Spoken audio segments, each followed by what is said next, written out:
আমি পাপিয়া। আমাদের বাড়ির পেছনে বিরাট বড় একটা পুকুর আছে। সেটা অবশ্য আমাদের অংশে পড়েনি, অন্য মানুষের অংশে পড়েছে। কিন্তু যাদের অংশে পুকুরটি পড়েছে তারা বাহিরের দেশে থাকে, তাই সেই পুকুরটি আর কেউ ব্যবহার করতে পারতো না, কেননা তারা একদম বেড়া দিয়ে রেখেছিল। পুকুরটাতে শ্যাওলা জমে ময়লা হয়ে গেছে। আমাদের ঘর থেকে বাথরুম বাহিরে ছিল আর রান্নাঘরও ছিল বাহিরে। তো তখন ছিল শীতকাল। মা সন্ধ্যার দিকে রান্নাঘরে বসে তেলের পিঠা ভাজছিলেন। আমাকে ডেকে বললেন, আয় খেয়ে যা। আমিও মায়ের ডাক শুনে চলে গেলাম রান্নাঘরে গিয়ে আমি কয়েকটা তেলের পিঠা খেলাম। তেলের পিঠা খাওয়া শেষ না হতে মা বারবার বলতে লাগলো, পানি খেয়ে নে।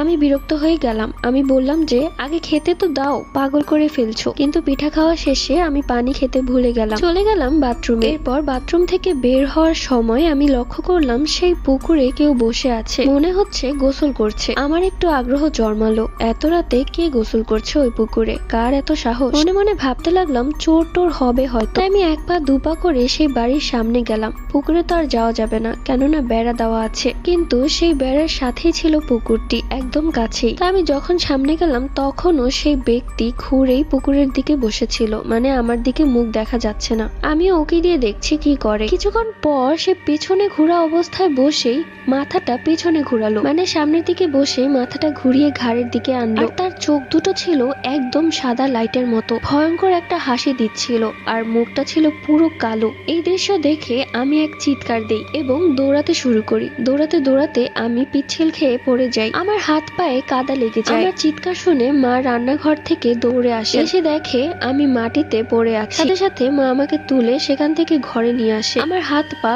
ছিলে গিয়েছিল আর একটু পর পরে কেঁপে উঠছিলাম ভয়ে। এত ভয়ঙ্কর জিনিস আমি কখনোই দেখিনি এর আগে। এরপর মা আমাকে পানি খাইয়ে কিছুটা সুস্থ করায়। আমি একটু নিজেকে সামলানোর চেষ্টা করি। শুরু থেকে শেষ পর্যন্ত মাকে সবকিছুই বলি। মা আমাকে এক ধমক লাগায়, বলে যে ওই জায়গাটা একটু ভালো না, তুই সেখানে কেন গিয়েছিস? আর তুই তেলের পিঠা খেয়ে গিয়েছিস, পানিও খাসনি। তোকে এতবার করে বললাম পানি খেতে, তুই আমার একটা কথাও শুনিস না। পরের দিন সকালবেলা বাবা হুজুর নিয়ে আসলেন বাড়িতে। সেই হুজুর পুরো বাড়িতে ঘুরে তারপর সেই পুকুরের দিকটাই গেলেন। পকেট থেকে একটা তাবিজ বের করে তাবিজে কিছু একটা পরে সেই পুকুরে ফেলে দেয়, আর আমাদের পুরো বাড়ি বন্ধ করে দিয়ে